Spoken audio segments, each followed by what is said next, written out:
Une production des studios Bass.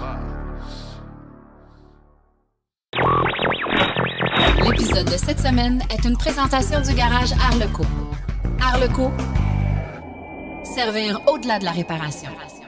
Le tiers des véhicules américains sont vendus en Californie. Le Canada dépasse la Chine dans son positionnement en lien avec la chaîne d'approvisionnement pour les batteries lithium-ion. Une nouvelle plateforme de véhicules électriques en développement chez Ford et un centre de recharge intérieur pour Electrify America. Par où commencer, Sébastien nous parle des plaques vertes, les réflexions branchées, on parle de l'intégration dans le changement et en grande entrevue, on parle des routes électriques. Mais je sais que les tests qui ont été faits ont démontré pouvoir charger un bus. Donc un bus qui roule à 70 km/h est capable de se faire recharger par la technologie d'induction qui existe aujourd'hui. Bienvenue à l'épisode 167 de Silence on roule.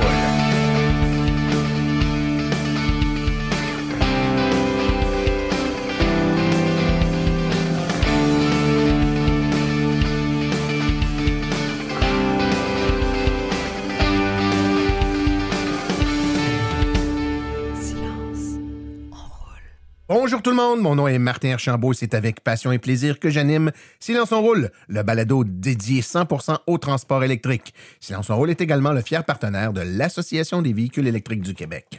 J'espère que vous allez bien. Moi, de mon côté, ça va bien, malgré une toux qui ne veut pas partir. Plus d'un mois que j'ai cette toux-là qui est, ma foi, fort désagréable. Et puis ça, déjà quelques années là, qu'à cette période-ci de l'année, j'ai des toux. Rien de grave, hein, pas, aucun symptôme. Là, je me sens pas malade, rien, mais c'est juste que je tousse. Vous comprendrez que lorsqu'on anime des balados et qu'on fait beaucoup d'interventions là, comme ça au micro, ben c'est un peu mal commode, mais que voulez-vous, on va s'en tirer. Donc, si vous trouvez que ma voix est un peu altérée, je m'en excuse d'avance.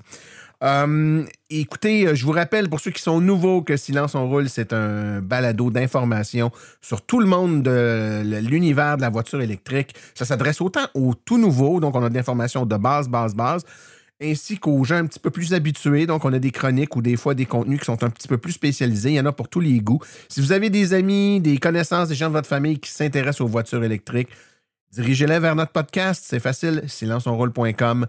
Tout se trouve sur notre page web, y compris les informations pour s'abonner et recevoir gratuitement tous nos épisodes. Il y a également sur le site web un petit bouton, là, en fait, c'est un bandeau à droite, complètement à droite, là, une espèce de bouton vert complètement à droite qui permet de laisser un message vocal. Et lorsque vous laissez un message vocal, ben nous, on le reçoit et on est capable à ce moment-là de répondre aux questions que vous nous laissez en ondes. Et j'ai un bel exemple aujourd'hui, une question qui a été laissée par M. François Bourbeau. Alors, je vous fais tout de suite écouter son message. J'ai pas de VE, mais j'aimerais en louer un. Cet été, je vais aux États-Unis, je voudrais louer un VE à Reno, Nevada, pour me déplacer. J'ai pensé louer un Tesla Model 3. Y a-t-il un bon moment pour louer? Comment on fait la prise en charge? Comment on retourne? Est-ce qu'on y va avec Turo ou bien si on prend les compagnies de location? C'est toutes des questions que je me pose. Si vous pouviez me donner des informations, ça serait utile. Merci. Alors, c'est une très bonne question que vous nous posez là, M. Bourbeau. Ben, tout d'abord, le choix d'une Tesla en voyage aux États-Unis est un excellent choix, dans la mesure où on sait que les infrastructures de recharge ne sont pas toujours adéquates partout, particulièrement quand on est dans l'Ouest ou le Midwest américain. Donc, à l'exception de Tesla, hein, parce que Tesla a un réseau de superchargeurs bien établi partout. Donc, vous vous assurez d'avoir accès à de la recharge vraiment partout en ayant une Tesla. Je ne vous dirais pas la même chose si vous étiez ici au Québec, là où on a de la recharge publique bien adaptée un peu partout. Maintenant, est-ce qu'il y a un bon moment pour réserver? Bah, pas nécessairement de meilleur moment que d'autres. C'est relativement simple, en fait. Les grosses compagnies de location comme Hertz ou Avis ont des Tesla, des Model 3, par exemple, que vous pouvez réserver sur leur site. Même souvent, c'est ce qui vous est proposé en premier. Donc, allez faire un tour là, sur le Avis ou le Hertz de la région que vous allez visiter ou de la ville que vous allez visiter. Et puis, vous allez pouvoir très certainement et facilement vous réserver une Model 3 que vous pouvez prendre à un point de service et même laisser un autre point de service dans la mesure où Des fois, on arrive à un aéroport et on quitte avec un avion qui est à un autre aéroport. C'est relativement facile à faire également, donc vous ne devriez pas avoir de problème. Pour ce qui est de Turo, faites attention pour vous assurer que les assurances que vous avez avec votre voiture sont compatibles avec la location d'une voiture d'une tierce personne. Là. Les endroits qui font de la location officielle comme Hertz et Avis, comme je disais tantôt, vont sûrement vous demander là, une preuve là, d'assurance ici et comme quoi vous êtes couvert lorsque vous conduisez une voiture qui appartient à quelqu'un d'autre, mais parfois, avec Turo, on a entendu des mauvaises expériences. Il n'y a aucun problème ici au Québec et au Canada, mais quand on est à l'étranger, il faut juste s'assurer qu'il n'y aura pas de problème. Donc, moi, je vous conseille fortement d'y aller avec une bannière reconnue. Donc, sur ces belles paroles, et sans plus tarder, je vous propose d'aller tout de suite écouter les actualités dans le monde de l'électromobilité. Vous voulez des produits qui permettront d'augmenter la valeur de revente de votre véhicule? Chez Précision PPF Vitres teintées, nous sommes à votre service depuis 2015. Nos maîtres installateurs sont tous certifiés et ont plus de 17 ans d'expérience dans le domaine. Nous offrons un service de qualité inégalé quant à la protection par pierre, les soins nanocéramiques ainsi que les vitres teintées. Notre pellicule par pierre ultra résistante est invisible et conservera l'intégrité de votre véhicule tout en prévenant la rouille et en protégeant la peinture contre les débris de la route. Notre traitement nanocéramique possède un puissant effet hydrofuge et il préserve l'éclat et la brillance de votre peinture pour en faciliter l'entretien. Que ce soit pour votre voiture, votre résidence ou votre commerce, Précision PPF Vitres teintées est là pour vous offrir la multitude d'avantages qu'offre la teinte de vitre. Venez nous rencontrer au 1970 boulevard des Laurentides à Laval. Appelez-nous au 450-490-4488 ou encore, venez visiter notre page Facebook Précision PPF Vitres teintées. Nous comblerons vos exigences tout en vous offrant la qualité que vous recherchez. Les actualités sont une présentation de Bourgeois Chevrolet, le spécialiste du véhicule électrique au Canada. Contactez-nous au bourgeoischevrolet.com ou au 450-834-2585. Les ventes de véhicules électriques sont toujours en plein essor en Californie et elles ont continué d'acquérir une part encore plus importante du marché en 2023. Bien qu'il y ait une légère baisse de la part de marché des véhicules électriques au quatrième quart de 2023, les véhicules électriques ont tout de même terminé l'année en hausse de 5 % en Californie par rapport à 2023. Sur l'ensemble de l'année 2023, les véhicules électriques ont représenté 21,4 % du marché en Californie, tandis qu'ils représentent 7,5 % de l'ensemble des États-Unis et 33,8 % des ventes de véhicules électriques aux États-Unis sont conclues en Californie. Donc, plus du tiers des véhicules électriques américains sont vendus en Californie.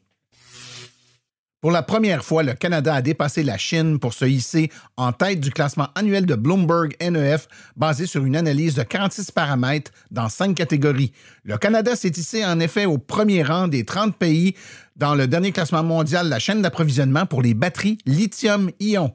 Le classement, qui en est sa 4e édition, examine le potentiel de chaque pays à construire une chaîne d'approvisionnement sûre, fiable et durable pour les batteries lithium-ion.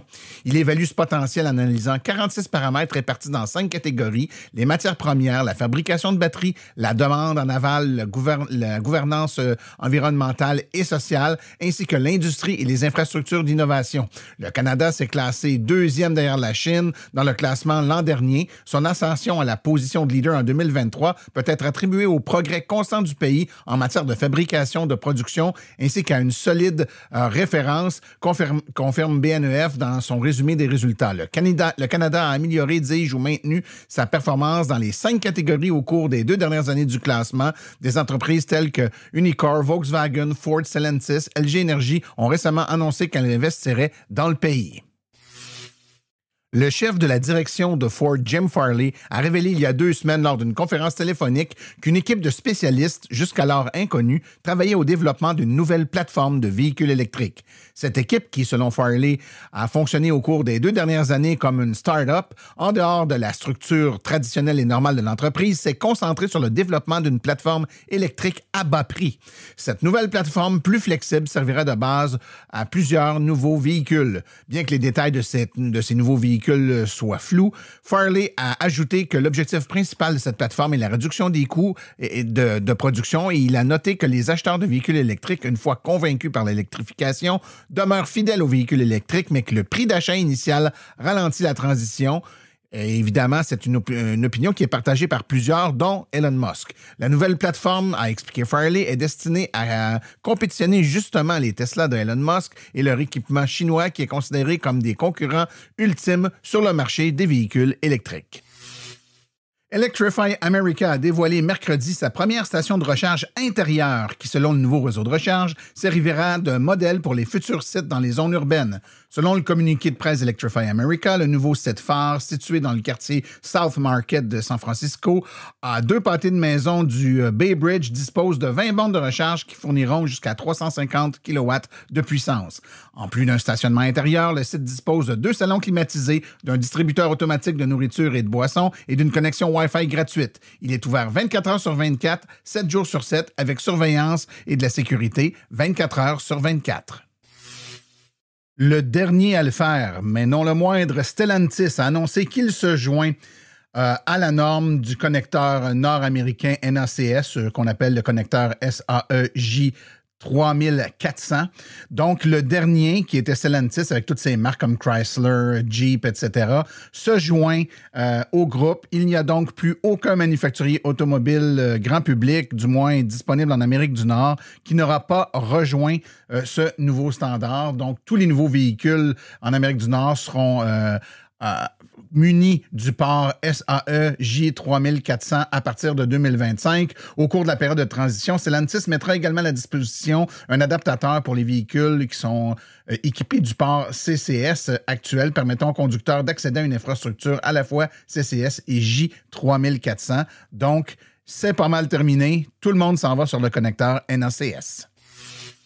Le constructeur automobile chinois BYD, en passant BYD, ça veut dire Build Your Dream, ils ont le vent dans les voiles et l'année dernière, ils ont vendu plus de 3 millions de voitures, dont 1,4 million d'hybrides et 1,6 million de tout électriques. La compagnie a même vendu plus de véhicules électriques en Chine que Tesla au cours des 3 derniers mois de 2023, aidé par le fait que l'entreprise produit et vend des véhicules plus petits et moins chers. Bien que la plupart des ventes de BYD se fassent en Chine, le constructeur automobile a des ambitions mondiales. Des usines sont à venir et sont en stade de planification et de construction en Thaïlande, en Hongrie, au Brésil et maintenant BYD étudie la faisabilité d'une usine au Mexique, potentiellement à Nuevo León ou peut-être même dans la région du Bajío, au centre du pays. Le Mexique n'est pas un mauvais endroit pour installer une nouvelle usine automobile. Le secteur comporte plus d'1 million de personnes. Il y a donc déjà une main-d'œuvre qualifiée sur place dans le pays qui produit 3,7 millions de voitures annuellement. BMW, Kia, Stellantis ont déclaré vouloir fabriquer des véhicules électriques au Mexique et Tesla a indiqué qu'elle pourrait elle-même faire la même chose.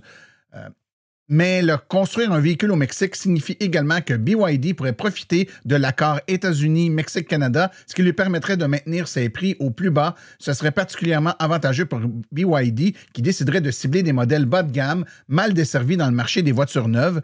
Ce n'est peut-être pas une mauvaise nouvelle pour les consommateurs canadiens et québécois.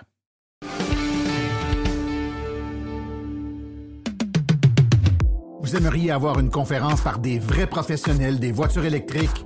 Faites confiance aux conférences de Silence on roule. Nous avons une panoplie de conférences allant de 30 minutes à 90 minutes. Pour plus d'informations et pour réserver votre conférence, écrivez à martin@silenceonroule.com. martin@silenceonroule.com.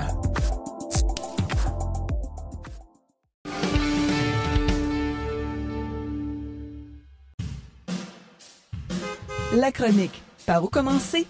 est une gracieuseté de l'Association des véhicules électriques du Québec.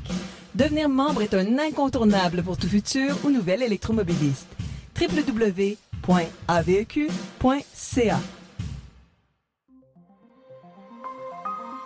Par où commencer?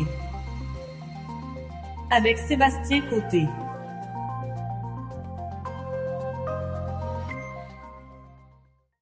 Sébastien Côté, bonjour mon ami. Bonjour Martin. Écoute Sébastien, je veux qu'on parle de quelque chose qui peut paraître évident pour quelqu'un qui a une voiture électrique, un peu moins pour quelqu'un qui n'en a pas. Même des fois, les gens ne l'ont même pas remarqué. Les voitures électriques ont une plaque verte. Premièrement, fais juste nous dire, est-ce que c'est n'importe quelle voiture, dès qu'elle est un peu électrique, qui a une plaque verte ou il y a Quelles voitures ont des plaques vertes? Bien, c'est seulement les 100% électriques. tout de suite en partant, les 100% électriques vont l'obtenir, cette plaque-là, et certains hybrides branchables qui vont être éligibles. OK, donc une hybride que tu branches pas, là, une vieille Prius, il n'y a pas de plaque verte là-dessus? Là. Non, pas du tout. OK. Et écoute, il y a des avantages, on entend souvent parler qu'il y a des avantages à avoir une plaque verte, donc d'avoir une voiture électrique. Peux-tu nous parler un peu de ce que c'est? Oui, bien, il y a quelques avantages. Pour certains, ça ne sera peut-être pas quelque chose de grand, mais pour d'autres qui utiliseraient plusieurs fois les avantages qu'on va vous nommer, ça pourrait être vraiment avantageux. On a les voies réservées sur certaines voies. Où ce qu'on va voir des fois là, sur les icônes taxi, autobus, le covoiturage. Parfois, sur certaines de ces voies-là, on va avoir le logo de la voiture électrique aussi. Il faut être attentif, bien sûr. Puis, c'est présent dans la grande région métropolitaine de Montréal et la ville de Québec. Donc, dans les périodes réservées à ça, mais vous pouvez rouler seul avec votre véhicule plaque verte. OK, donc il y a une voie, par exemple, qui est pour les gens qui font du covoiturage, mais s'il y a aussi le logo de voiture électrique, ça veut dire, même si j'ai personne avec moi, même si je suis seul dans ma voiture, puisqu'elle est électrique, je peux rouler dans cette voie-là également. Exact. Ouais. Exact. On parle environ là, peut-être de 4 à 5 voies dans les deux villes que je vous ai mentionnées. OK. Il y en a aussi... par exemple, je pense sur sur la rive sud de Montréal, la voie d'accès, par exemple, pour prendre le pont Victoria dans Saint-Lambert, il y a une voie d'accès à droite qui est réservée aux véhicules électriques et cette voie d'accès-là donne un accès plus rapide au pont. Là, moi, c'est arrivé une couple de fois le matin que je rentre à Montréal et puis je me sauvais certainement 10-15 minutes de line-up pour embarquer sur le pont Victoria en passant par cette voie d'accès privilégié là. Donc, c'est le fait d'avoir une voie d'accès privilégiée, là, surtout aux heures de pointe, à des moments où il y a beaucoup de trafic, que ça peut devenir un avantage intéressant en termes de temps qu'on sauvegarde. Donc, dans ce temps-là, pour le cas dont on parle de voie réservée, c'est vraiment des avantages au niveau de temps sauvé. Donc, on est dans des voies où il y a moins de trafic, donc ça roule plus vite, évidemment. Parle-moi donc d'un autre avantage, donc des accès à tarifs réduits. Oui, on a des accès à tarifs réduits là, au niveau des traversiers qui sont gérés par Québec. C'est important de le mentionner là, parce que ce n'est pas tous les traversiers. Donc c'est les traversiers provinciaux. Exact. Donc, le passage pour le véhicule électrique est gratuit, mais il faut quand même payer pour l'individu selon le traversier, l'âge et tout. OK. Donc, à titre d'exemple, si je prends il y a un traversier dans le coin de Sorel, là, ben lui, il est gratuit. Mais si je prends le traversier qui nous permet de se rendre aux îles de la Madeleine, ben là, ça ne marche pas. C'est un traversier. Premièrement, on n'est plus au Québec rendu là, hein, puis c'est un traversier fédéral. Donc, il faut faire attention, s'assurer que c'est bien un traversier de juridiction provinciale si on veut que cette gratuité-là pour le véhicule, hein, on le rappelle, ça veut dire que quand on paye sur un traversier, il y a un coût pour le véhicule puis il y a un prix pour les passagers. Le prix pour les passagers demeure, c'est celui pour le véhicule qui tombe dans le cas des traversiers provinciaux. Oui. Et là, évidemment, c'est un avantage au niveau monétaire dans ce cas-là. Un autre avantage qui peut être, dans ce cas-là, à la fois monétaire et à la fois de temps, parce qu'on peut se stationner plus vite, il y a certains endroits où les stationnements sont gratuits. Oui, c'est sûr que là, en début de 2024, c'est les deux villes là, qui sont listées pour l'instant. Là, c'est Victoriaville et Saint-Jérôme. Victoriaville, tous les stationnements sont gratuits pour les détenteurs de la plaque verte. Puis au niveau de Saint-Jérôme, c'est dans la rue, tous les parcomètres sont gratuits. Et la plupart des stationnements municipaux aussi, à moins d'indication de vignette. Donc, je vais donner l'exemple, là, mon fils qui va au cégep à Saint-Jérôme, ma conjointe qui travaille à Saint-Jérôme, peuvent se stationner dans la rue, tout près du commerce ou du cégep, en ayant la plaque verte. Et si vous voyez, même devant le cégep de Saint-Jérôme, c'est juste des autos électriques de stationner. Donc, c'est assez cocasse. Oui, c'est un avantage qui est tout à fait intéressant. Un autre avantage, Sébastien, puis là, évidemment, on parlait de rabais là, par rapport au coût des traversiers, mais il y a des rabais encore plus importants, surtout pour les gens qui vont les prendre souvent, c'est les ponts payants. Oui, effectivement. Autoroute 25, la 30. En plus, c'est un programme qui a été confirmé jusqu'en avril 2027, là, tout récemment. Ça a été prolongé. Oui, donc c'est très intéressant. Il suffit de commander le transpondeur pour véhicules électriques. C'est important. Hein? Seule votre plaque verte ne vous donnera pas droit au passage gratuit. Il faut commander un petit transpondeur. Et il faut bien faire attention, Sébastien, les gens qui avaient déjà... premièrement, quand tu achètes une nouvelle voiture, là, normalement, il faut que tu mettes un nouveau transpondeur, tu ne le décolles pas. Mais il y a des gens qui ont acheté leur voiture électrique puis sont allés chercher un transpondeur normal, ne sachant pas qui avaient une démarche particulière pour les voitures électriques, et là, qui se disent, oui, c'est gratuit, je vais les aviser. Non, ça prend un transpondeur fait pour ça. Donc, si vous avez à poser le mauvais transpondeur, il faut l'enlever et coller un transpondeur prévu pour les voitures électriques. Exact. Et là, les rabais, c'est plus un rabais, c'est une gratuité. Quelqu'un qui prend le pont, je ne sais pas moi, matin et soir, le pont de la 25, il y a quelqu'un qui demeure, je ne sais pas moi, à Montréal, puis qui travaille sur la Rive-Nord, ou ça dit sur la Rive-Nord, ou vice-versa, là, qui part d'un côté, puis qui doit traverser le pont matin et soir. C'est quand même plusieurs dollars, là, et surtout, en plus qu'à l'heure de pointe, c'est encore plus cher, c'est pour aller travailler. Les économies peuvent être importantes. Oui, donc quelqu'un qui ferait des calculs, là, on avait déjà parlé dans les coûts qu'on pouvait sauver avec, mettons, l'essence quand on faisait le saut dans l'auto électrique.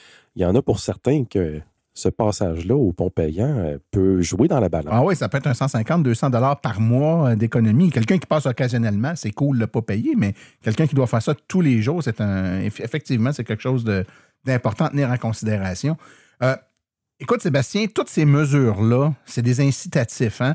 Donc, l'objectif, c'est pourquoi le gouvernement fait ça? C'est pour donner un petit coup de main, pour pousser un peu la boule de neige pour qu'elle roule plus vite, puis qu'elle grossisse, puis qu'il y ait de plus en plus de gens qui ont des voitures électriques. Il faut être conscient que ces avantages-là, c'est des avantages qui ont une date de péremption. Là. Ça ne sera pas comme ça éternellement. Non, effectivement. Pour l'instant, on peut dire que ça ne sort pas de notre poche, ça sort des poches du gouvernement, comme tu viens de dire, pour aider à l'effet boule de neige. Par contre, maintenant, vous savez un peu plus qu'est-ce qu'on veut dire par la plaque verte. Vous allez entendre l'Association des véhicules électriques, toi, Martin, dans le podcast, parler de la plaque verte, puis des fois, on ne sait pas c'est quoi. Maintenant, vous le savez un peu plus. Oui, puis ça permet aussi, quand on parlait tantôt, par exemple, des accès pour le pont Victoria, il y a une voie d'accès pour les véhicules électriques. Évidemment, il y a une certaine surveillance sporadique, ce n'est pas continuel, qui est faite par la police. La même chose pour les voies réservées. C'est une voie réservée pour le covoiturage, mais qui permet un conducteur solo en voiture électrique sur cette voie-là. On sait qu'il y a plusieurs modèles de véhicules qui existent en modèle motorisation traditionnelle puis électrique, le Kona, par exemple, ou la Soul. Comment un policier fait pour rapidement dire, y a-tu le droit d'être là, il n'est pas là quand il voit une Soul? S'il y a une plaque verte, c'est parce que c'est une voiture électrique. S'il y a une plaque bleue, c'est pas une voiture électrique. Fait qu'un petit malin qui se dirait, moi, j'ai une Soul, il y a beaucoup de Soul électriques, je vais prendre la voie réservée puis je vais être correct. Non, sa plaque bleue va le trahir. Oui, effectivement. On voit le bleu, je te dirais, on le voit quand même assez bien. Le vert est un petit peu plus abstrait à découvrir. Ouais. Mais je suis sûr que les policiers ont découvert des techniques là, pour reconnaître certains véhicules, si ça vaut la peine de leur courir après. En terminant, Sébastien, juste pour être bien certain, quand on achète notre voiture électrique et qu'on l'immatricule, que ce soit le concessionnaire qui...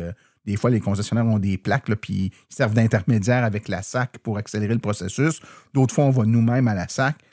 Est-ce que lorsqu'on a une voiture électrique, on doit faire une démarche particulière pour avoir une plaque verte ou on l'a de facto?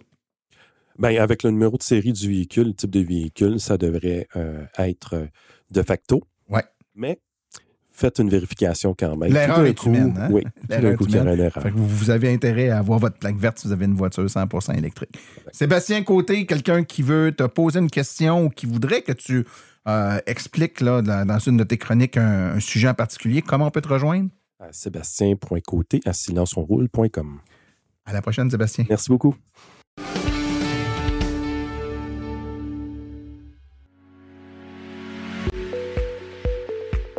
Vous venez de faire le saut vers l'électrique et devez réfléchir à vos recharges. Vous voulez une borne au chalet?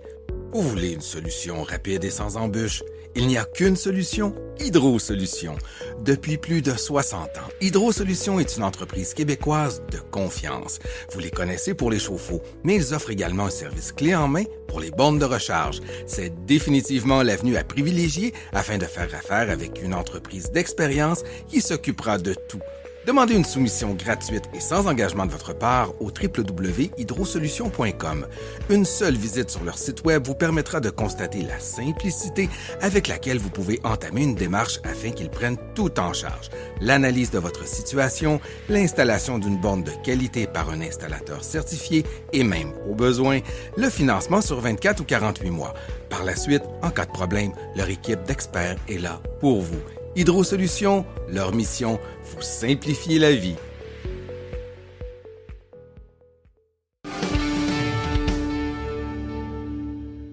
À Silence on roule, on parle de véhicules électriques, on parle de transport, on parle de recharge souvent.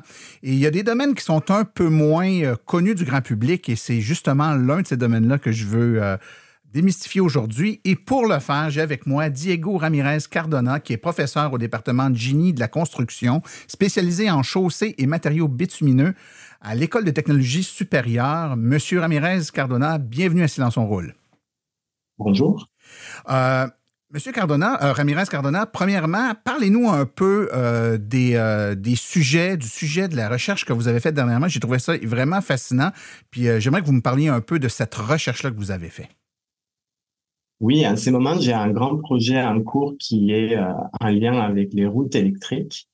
Donc, une route électrique, c'est grosso modo une chaussée dans laquelle on va mettre un système électrique qui va recharger les véhicules pendant qu'ils roulent.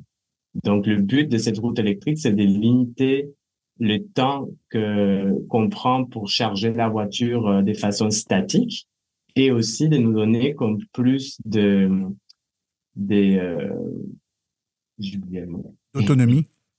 Ouais, plus d'autonomie dans notre véhicule pour que, au fur et à mesure qu'on roule, on perd pas de l'énergie qui est stockée dans notre batterie. Et ainsi pouvoir aller plus loin sans devoir s'arrêter aussi souvent pour faire nos déplacements. J'ai plusieurs questions qui me viennent en tête lorsqu'on parle de ça.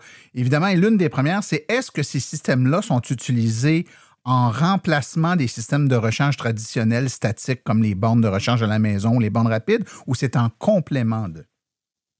Non, c'est un complément dans l'équation de comment est-ce qu'on va réussir la transition vers l'électrification des transports. Il y a tout le monde qui a leur place. Donc, la route électrique, c'est comme un maillon dans la chaîne qu'il faut développer, justement pour donner plus d'autonomie et pour permettre aux véhicules d'aller plus loin sans devoir s'arrêter pour recharger en électricité. Donc, l'idée du système, comment ça fonctionnerait, c'est que à un moment donné, les véhicules vont être stationnés parce que c'est comme la nature du véhicule. On n'est pas dans un véhicule tout le temps. Pendant que ces véhicules sont stationnés, il y a une recharge statique qui se fait, qui peut être de façon conventionnelle. On se plug au système où il y a d'autres systèmes qui peuvent être envisagés. Mais pendant qu'on va rouler, notamment quand on prend l'autoroute, au lieu de dépenser l'électricité qui a été emmagasinée dans la batterie, on va utiliser plutôt l'électricité qui est fournie directement par la route. De cette façon-là, quand on sort de l'autoroute qui a le système des routes électriques et qu'on rentre dans une route qui est plus petite, qui n'a pas d'alimentation électrique, là, on consommera l'électricité de la batterie. Et comme ça, on peut aller beaucoup plus loin sans devoir s'arrêter. C'est ça l'idée. OK. Donc, je vous arrête. Ce que ça veut donc dire, c'est que moi, je vous écoutais au début, puis ce que je présumais, c'est que on recharge le véhicule pendant qu'on roule pour continuer de rouler avec l'électricité de notre véhicule. Mais là, vous dites non, quand on est sur la route, c'est plus l'électricité de la batterie qui alimente le véhicule, c'est l'électricité qui nous provient de la chaussée. C'est bien ça? Oui, il y a les deux façons de les voir et ça dépend notamment de la taille du véhicule. Un petit véhicule style, je sais pas, la Kia Rio de Communauto, elle pourrait se charger en même temps qu'elle roule parce que l'électricité dont elle a besoin pour rouler est moindre que la quantité d'électricité que la chaussée peut lui fournir en roulant. Donc, il y aura un déficit qui va charger la batterie. Si la batterie est pleine, il n'y a rien qui se passe, mais si la batterie n'est pas pleine, elle va se charger au fur et à mesure qu'elle roule sans dépenser d'électricité. Mais ça, c'est pour les petits véhicules. Quand on commence à parler des plus gros trucks ou des camions, même pour les transports des marchandises, la route, mettons que la technologie telle qu'elle est développée aujourd'hui, elle n'est pas encore capable de fournir autant d'électricité pour que les véhicules puissent rouler et en même temps se charger. Donc là, on parle pour les plus gros véhicules plutôt comme une utilisation de l'électricité fournie par la chaussée pour rouler, pour ne pas dépenser l'électricité qui est dans la batterie. Donc, ça dépend du véhicule. D'accord. Et je me trompe ou si je présume encore une fois que ces systèmes-là sont pas exclusivement, mais surtout réfléchis dans une optique de véhicules un peu plus gros, que ce soit des autobus, du transport de marchandises ou des trucs comme ça. C'est plus dans ce contexte-là qu'on a l'intention d'utiliser ça? Oui, mais de plus en plus, mettons que la technologie ou l'idée, le concept a été développé en pensant aux véhicules de transport des marchandises, aux gros camions, parce que le problème qu'on a pour électrifier ces gros camions, c'est que pour qu'ils puissent aller loin et faire tous les parcours qu'ils doivent faire tous les jours, ça leur prend une énorme batterie. Une batterie qui est trop grande, trop coûteuse et en plus trop lourde. Donc, si on met du poids dans la batterie, c'est du poids en moins qu'on va pouvoir transporter en marchandises.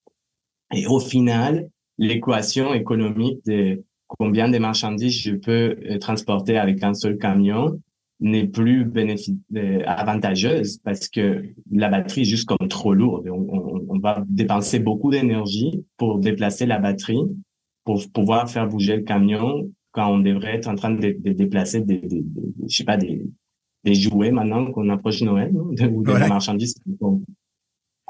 Donc, pour réduire la taille de la batterie de ces gros camions, on a pensé à la route électrique. Maintenant, l'idée, c'est que équiper les routes avec ce système de recharge-là coûte quand même assez cher. C'est un investissement. Et les faire juste pour 15% du transport qui est les camions routiers, ça ne fait pas trop de sens. Donc, si on peut choisir une technologie de recharge en dynamique, donc des routes électriques, qui peut à la fois alimenter les camions et les véhicules légers qui font comme la plupart des véhicules qui roulent sur nos routes, ça devient économique et socialement beaucoup plus avantageux parce qu'on va comme permettre à tout le monde d'utiliser ces routes électriques et non pas seulement aux gros camions. Dans une optique de électrification du transport, les plus gros défis, c'est électrifier les gros camions. Parce qu'aujourd'hui, on n'a pas de technologie à court terme envisageable pour vraiment réussir cette transition-là. Et la plupart des émissions de gaz à effet de serre produites par les transports routiers sont produites par les transports des marchandises, même si ce n'est pas les camions qui sont comme les plus nombreux sur nos routes. Et ça vient du fait que les camions sont tout le temps en train de rouler, sinon ça vaut pas la peine de les acheter. Si on achète un camion, c'est pour qu'ils produisent, non? Donc, comme ils roulent beaucoup, ils émettent beaucoup de gaz à effet de serre et du coup, c'est là où on doit trouver des solutions pour l'électrification, d'où la route électrique. Mais comme j'ai dit, si on peut avoir une seule technologie qui sert à tout le monde, là, ça devient comme vraiment très intéressant. Tout à fait. Écoutez, j'écoute ça, puis la première chose qui me vient en tête, c'est on entend souvent des trucs comme ça, où on lit des trucs autour de ça, mais on n'en voit jamais. Est-ce que c'est uniquement théorique ou ça existe déjà quelque part, des routes comme ça?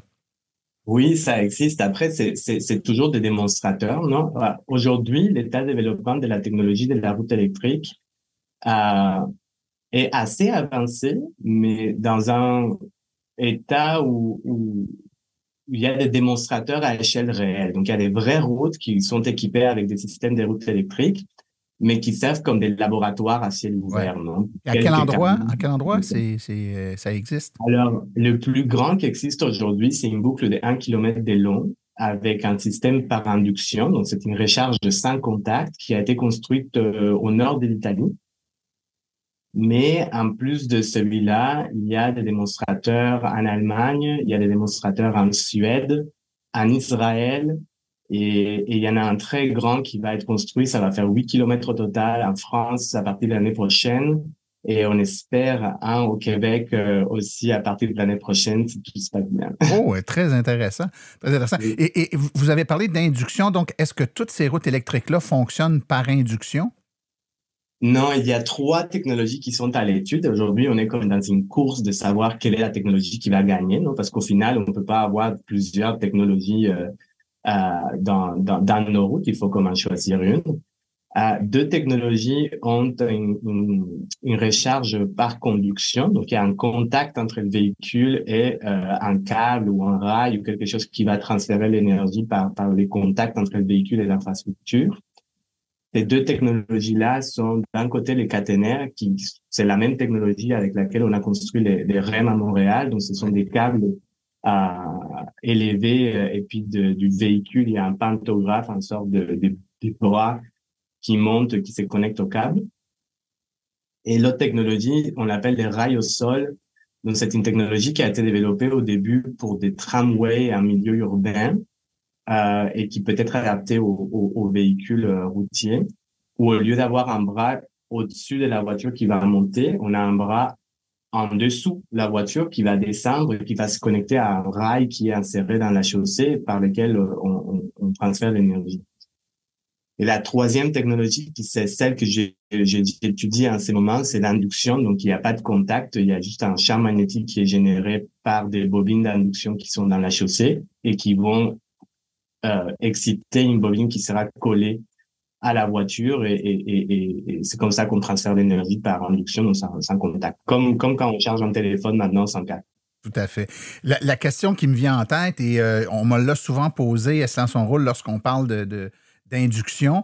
La perception, c'est que d'une part, c'est pas très efficace et que c'est très limité en termes de puissance. Au moment où on se parle, une recharge par induction, on peut penser être capable de charger une batterie de véhicule électrique à quelle puissance et quel est le pourcentage d'efficacité ou de perte là, qu'on a en utilisant un système comme celui-là? Oui. Alors, en termes de puissance, je connais pas les chiffres, je les ai pas en tête parce que moi, je suis plus la partie infrastructure et moins la partie électronique. Mais je sais que les tests qui ont été faits ont démontré pouvoir charger un bus. Donc, un bus qui roule à 70 km/h est capable de se faire recharger par la technologie d'induction qui existe aujourd'hui dans les démonstrateurs dont je parlais tantôt. Ouais. En termes d'efficacité de la recharge avec l'induction en fonction de la température, parce que ça, c'est quelque chose qui reste encore à tester, on parle d'une efficacité supérieure à 90%. Et ça dépend aussi de la température, j'ai dit, mais aussi de la configuration géométrique du véhicule. Si le véhicule est comme trop haut et trop loin de la surface de la chaussée, on va perdre plus d'électricité qui passe. Mais pour les véhicules plus bas, on a une efficacité qui est largement supérieure à 90%. Et c'est là aussi qui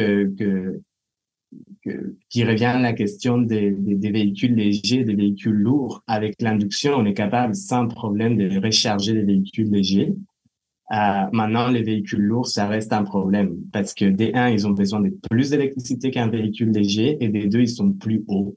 Ouais. Donc, c'est sûr que en termes de développement technologique, et des puissances transférées par la chaussée vers le véhicule, il y a encore du travail à faire pour qu'on puisse se dire, on va recharger les camions. Les bus, on arrive. Mais un bus, ça reste quand même pas mal plus petit qu'un camion, surtout ici en Amérique du Nord où les camions sont vraiment très gros. Et je dis ça parce que la plupart de ces technologies-là viennent d'Europe. Oui, je comprends bien. Écoutez, les véhicules qu'on devra utiliser, par exemple, sur une route comme celle-là par induction, ça nécessite donc forcément des véhicules qui ont été soit modifiés ou conçus pour fonctionner avec des routes par induction. Au moment où on se parle, les véhicules ne sont pas adaptés à ça. Donc, quel est le plan de match pour, si jamais on avait une route électrifiée comme ça ici au Québec, d'avoir des véhicules? Il faut falloir demander aux manufacturiers de véhicules de fabriquer des camions compatibles ou on va faire un rétrofit là, d'un équipement, de la bobine, puis tout ça dans le véhicule pour être capable de capter l'énergie? C'est quoi le plan par rapport à ça? Alors, les deux sont possibles. Si on a déjà des véhicules électriques, c'est assez simple de faire un rétrofit pour installer une bobine à induction dans le véhicule électrique et connecter, faire tout le câblage à l'intérieur du véhicule pour que ça puisse comme marcher puis que les transferts d'énergie puissent se faire. Si on a des véhicules qui ne sont pas électriques, bien évidemment non, il faut faire un nouveau véhicule. Mais là, tu touches quelque chose d'assez important quand on pense surtout aux routes électriques. Il faut que toute la filière se mette dans le bateau de développer la route électrique. C'est pas quelque chose qui va juste venir des constructeurs de routes. C'est pas quelque chose qui va juste venir des constructeurs des véhicules. C'est quelque chose qui doit être développé avec tout le monde. Et ça, c'est les plus grands défis qu'on a aujourd'hui. C'est que d'un côté, on a les fabricants de la technologie en soi, donc de la bobine d'induction ou de la caténaire ou du rail au sol, qui travaillent de leur côté, qui commencent à travailler un petit peu avec les gens du génie civil pour voir comment est-ce que ça peut s'insérer dans la chaussée. Donc là, on est là aujourd'hui. Mais dans un futur très proche, il faut qu'on passe à intégrer aussi les constructeurs de véhicules pour qu'ils puissent travailler avec les gens qui fournissent la technologie de conduction, d'induction, pour que les futurs véhicules puissent déjà de facto sortir de l'usine avec ce qu'il faut pour pouvoir se brancher à la route électrique. Et au-delà de ça, il faut que il y ait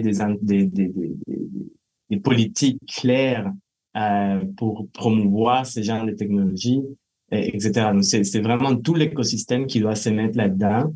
Et c'est notre comme but, non, ici à l'ETS, de faire parler de la technologie, de démontrer ses bienfaits et de monter à une réflexion holistique avec tout le monde autour du sujet. Rapidement, le temps file malheureusement, là, donc j'ai le temps pour deux courtes questions. La première, est-ce que ces systèmes-là sont viables dans des pays comme le nôtre avec la neige, la glace, ou est-ce que les enjeux sont différents dus à notre climat? J'adore la question parce que c'est justement le sujet du travail de recherche que je mène en ces moments. Les démonstrateurs dont on a connaissance aujourd'hui ont toujours été faits dans des endroits où il fait pas si froid qu'ici. Donc ici, au Québec, on est en train de tester les comportements mécaniques des chaussées électriques en milieu nordique, donc avec un climat très froid. Et on espère pouvoir tester bientôt aussi l'efficacité de la recharge aussi en climat nordique, surtout à l'hiver. Donc, c'est sûr, il y a des enjeux particuliers au Québec et au Canada en général qu'il faut vérifier. Mais je suis assez optimiste que il y a des solutions assez simples à mettre en place pour que ça puisse être comme viable. Comme dernière question, je ne peux pas ne pas vous poser la question. Vous avez parlé tantôt des endroits où c'est en expérimentation et vous avez dit bientôt ici au Québec. Est-ce qu'on a une idée de quel endroit ça va être utilisé ou ça va être testé, cette route-là au Québec? Ça va probablement être dans une route fermée, donc quelque chose encore une fois comme un démonstrateur, comme un laboratoire à ciel ouvert. Mais c'est toujours en discussion. Et ce qui a déjà été fait au Québec, c'est qu'on a utilisé les laboratoires de l'Université Laval pour construire une chaussée à induction et puis on a testé son comportement mécanique. Donc il y a déjà des choses qui ont été faites au Québec et maintenant le Québec est dans cette course globale pour développer cette technologie-là grâce aux travaux qui ont été menés à l'ETS à l'Université Laval. Monsieur Diego Ramirez Cardona, qui est professeur au département de génie de la construction à l'École de technologie supérieure, merci beaucoup pour votre présence aujourd'hui. Merci à vous.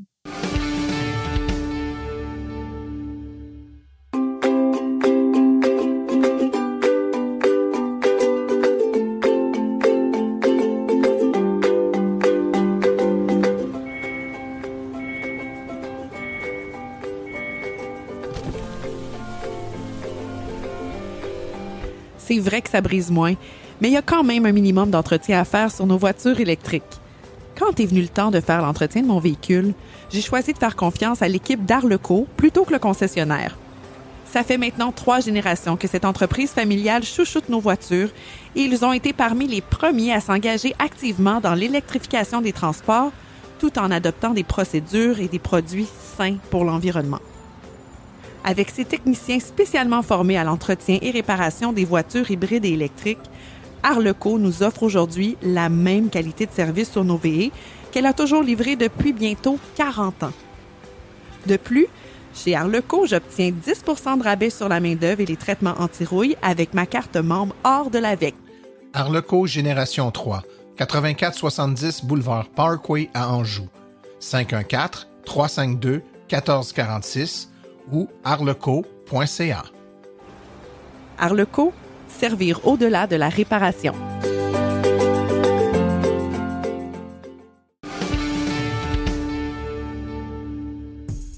La chronique Les Réflexions branchées est une présentation du groupe Énergie Canada, votre spécialiste en véhicules de loisirs électriques. Pour plus d'informations, visitez le energygroupcanada.com ou appelez-nous au 1-877-755-5551.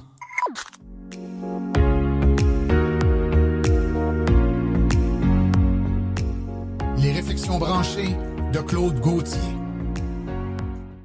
Alors bonjour tout le monde. Aujourd'hui, je veux vous parler du principe, donc l'intégration.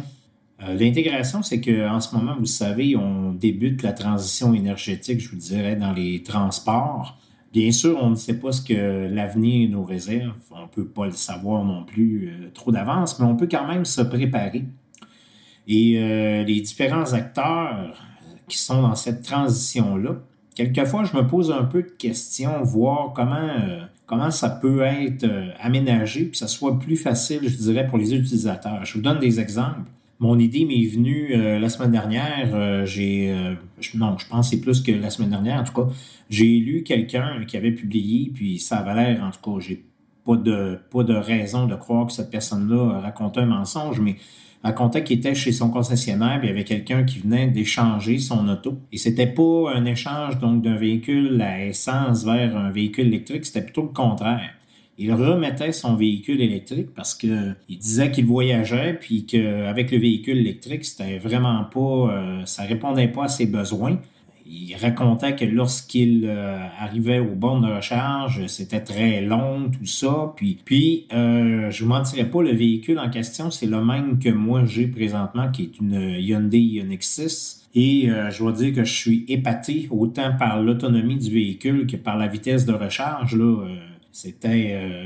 J'avais une Tesla Model S avant, malheureusement, avec l'adapteur CHAdeMO qui était barré à 50 kW. Même sur les superchargeurs Tesla, malheureusement, à cause d'une mise à jour là, sur les modèles S85, j'étais pas capable d'avoir des vitesses de recharge, je vous dirais même en plein été, plus hautes que 72 kW. Et là, j'ai, avec la Ioniq 6, essayé les bornes de 180 et j'ai eu 178 kW et ça, jusqu'à, je vous dirais un peu plus même que 50% de la batterie là, qui était rechargée. Donc, c'est vraiment phénoménal. Donc, la personne ne comprenait pas non plus pourquoi c'était pas correct.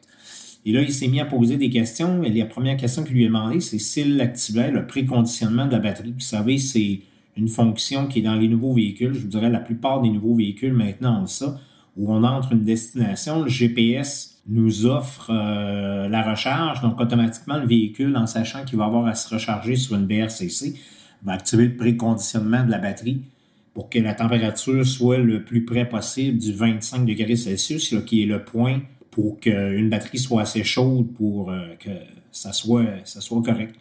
Donc, cette personne-là ne le savait vraiment pas parce que son concessionnaire lui avait pas dit. Donc, vous voyez, si ça avait été quelque chose qu'il avait su, probablement qu'il aurait été épaté plutôt des vitesses de recharge, comme je vous expliquais tout à l'heure, alors que c'était vraiment pas le cas. Et pourquoi? Bien, parce qu'il n'a jamais eu cette information-là. Vous allez me dire, il avait juste à vérifier son manuel. Oui, je comprends qu'il y a des choses qu'on peut aller voir dans le manuel, mais en même temps, il y a, comme je vous le disais tout à l'heure, donc, dans l'intégration, donc les concessionnaires, je crois qu'ils ont quand même il y a des choses de base qu'ils doivent donner comme information à leurs clients.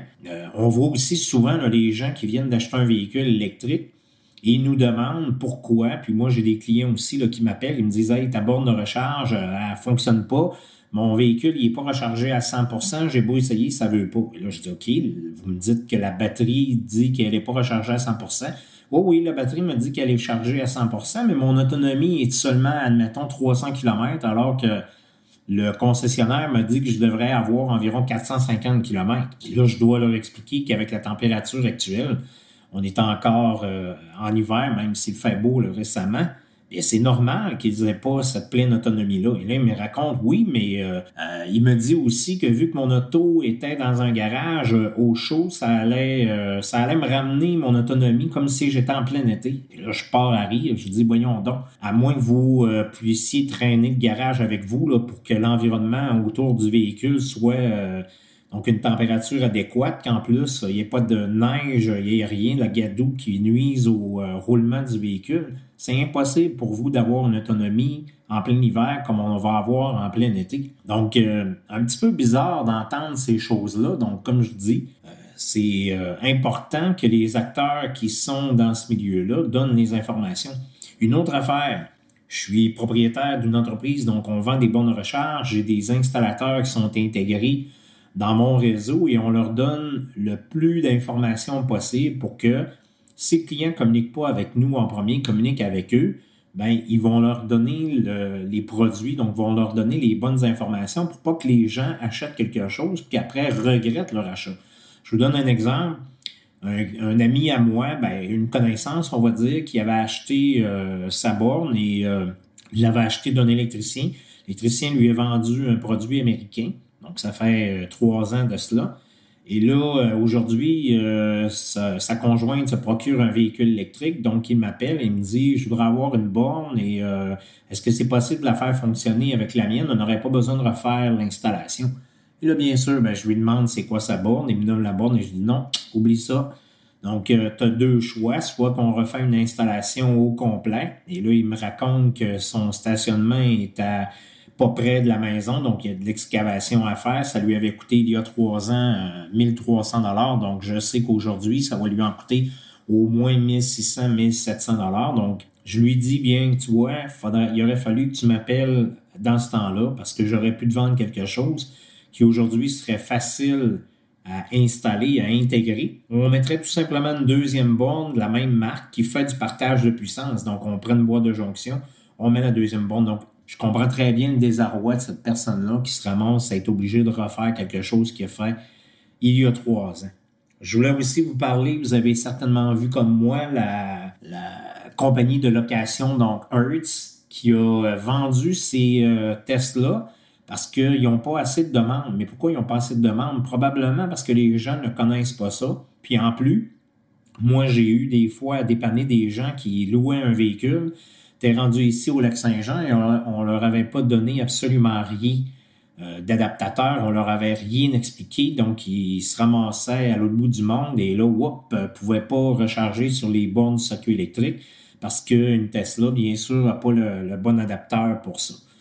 Donc, l'intégration dans le changement, je crois que c'est très important pour tous les acteurs et il va falloir un peu voir, un peu comme les diverses applications qu'on prend pour les bornes de recharge, il va falloir qu'un jour, ça soit intégré et que les gens n'aient pas à se poser plein de questions. Donc, sur ce, je vous invite à communiquer avec moi si vous avez des suggestions, des commentaires et à la prochaine.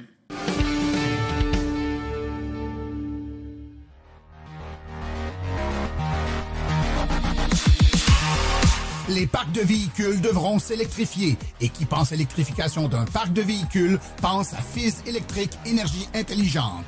Voilà une entreprise qui prêche par l'exemple. Elle est elle-même une entreprise zéro émission avec sa flotte 100% électrique.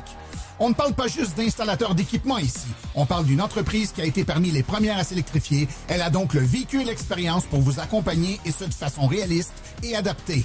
Avec presque 2000 installations de bornes électriques depuis 2012, Fizz possède à son actif plusieurs projets majeurs en déploiement de parcs d'autobus scolaires, de véhicules lourds, de véhicules légers, ainsi que plusieurs sites de concessionnaires.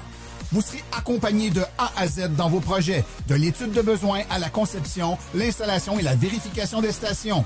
Les meilleurs produits répondant à vos besoins vous seront proposés.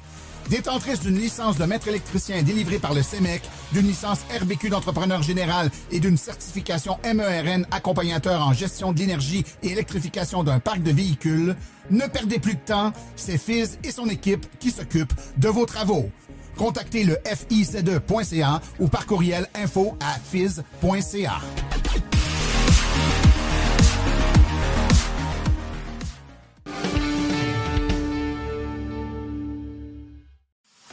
Voici les événements à venir dans les prochaines semaines dans le monde de l'électromobilité. Toutes les informations sont sur le site web de l'AVEC dans la section événements calendrier. Le 11 mars 2024, kiosque virtuel à 19h. Il faut s'inscrire en ligne, c'est gratuit. De l'information sur la conduite des véhicules électriques et l'importance de leurs pneus en hiver. Le relais électrique débarque au Salon du véhicule et loisirs électriques de l'Outaouais. C'est du 5 au 7 avril 2024 au complexe Branchot-Brière à Gatineau. Le relais électrique débarque au Salon du véhicule électrique et hybride rechargeable de Montréal. C'est du 19 au 21 avril au Stade olympique de Montréal sur la rue Pierre-de-Coubertin. L'AVEC débarque au Salon de la transition énergétique du lac Mégantic le 4 mai prochain de 10h à 15h au Centre sportif Mégantic. L'AVEC se recharge à l'école Henri Bourassa et Soleil de l'Aube le 9 mai 2024 de 16h à 19h. C'est sur le boulevard Iberville à Repentigny. Et finalement, l'AVEC se recharge au Prévost Rendez-vous environnemental le 18 mai 2024 de 19h à 13h. C'est à l'école Valmont sur la rue de l'école à Prévost. Ceci conclut l'épisode d'aujourd'hui. Remerciements sincères à nos invités et collaborateurs, c'est-à-dire Diego Ramirez Cardona, Sébastien Côté ainsi que Claude Gauthier. Remerciements à nos recherchistes, Stéphane Levert, Martin Archambault. Merci à nos chroniqueurs Stéphane Levert, Claude Gauthier, Laurent Gigon, Philippe Corbeil, Sébastien Côté, Cédric Ingrand et Daniel Rochefort. Communication, Marie-Hélène Hamelin. Thème musical, François Villot, Luc Poirier, Marie-France Falardeau. Réalisation et production, les Studios Basses. Un merci tout spécial à Arleco, notre commanditaire principal, ainsi que tous les autres annonceurs qui rendent l'émission possible, soit Hydro Solutions, Précision PPF Vitre Teintée, Fils Électrique, Bourgeois Chevrolet, Création L'Escarmot, UAP Napa, Taiga Motors, le groupe Énergie Canada, Équiterre, ainsi que l'Association des véhicules électriques du Québec. La reproduction est permise, mais nous apprécierions en être avisés. Les questions sur le balado doivent être adressées à martin@silenceonroule.com et pour l'information générale sur les voitures électriques, visitez plutôt le www.avq.ca. Vous avez également accès aux archives de tous nos balados ainsi qu'à une boîte vocale directement sur notre site web au silenceonroule.com.